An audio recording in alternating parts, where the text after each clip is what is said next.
Yeah, I'll definitely co-sign the being open thing. I mean, it is really hard to sort of like say goodbye to your temp score and sort of leave and mourn, the old ideas that you had. Particularly for me, because I'm thinking about music as I'm writing the script, already.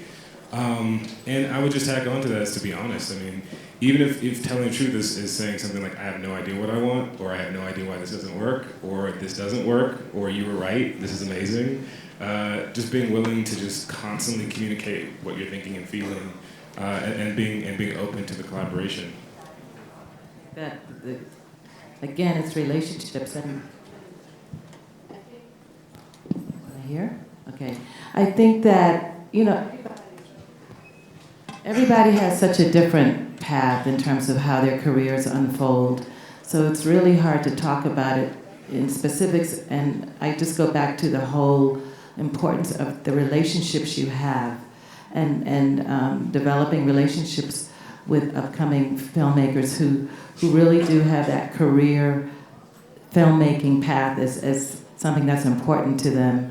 And just talking also to friends who are in the film industry, your actor friends, your editor friends, just saying, I'm really wanting to do more film scoring.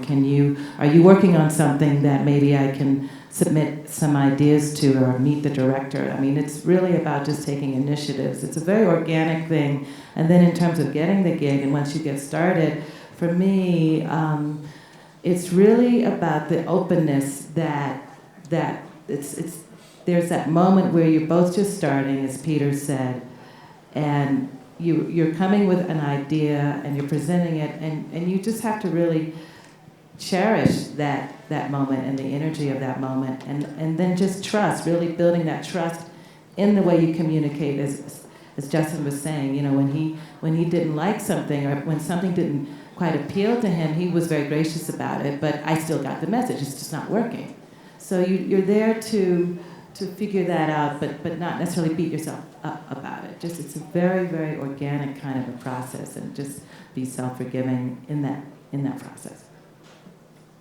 Regardless of the temp score or the spotting session or the conversations, I think it's kind of the job of the composer to surprise the filmmaker at some point, with what he does. And I think that if the filmmaker or the director can, if that happens, and you're receptive to that, then you've got a true collaboration. I think it's a good deal.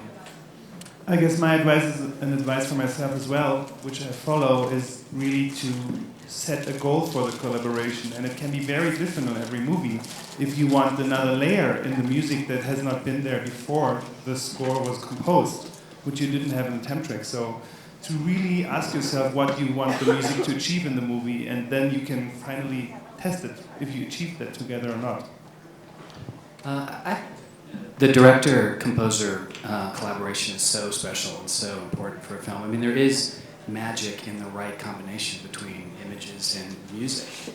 And I think to find the person that can kind of help you get that magical mix and do it in lots of different ways and for lots of different meanings is really great. I mean, there are great, amazing, talented composers, and then there are amazing, great, talented composers that work with the kind of things that you care and are passionate about. So that finding that connection is really valuable. I think, which is what I did with him. Well, I feel very lucky, working with Brian. But I think working on projects that you really like and are excited about, because there's nothing worse when you're working on something and you're watching it and you're cringing. So I don't know, that to me, and you don't always have that choice, but that's what I'd like. I agree with everything everyone said. If, for composers, for anybody, if you feel like you're just making sausages, adjust your course. You're probably not that far from making something that you love. And if your intention is to, as much as possible, make music that you love, it will eventually find a home, even if it's not right for the thing that you're working on. Develop a meditation practice and deal with all of your relationships outside of music and movies. It will improve your music and lead you to your authentic voice.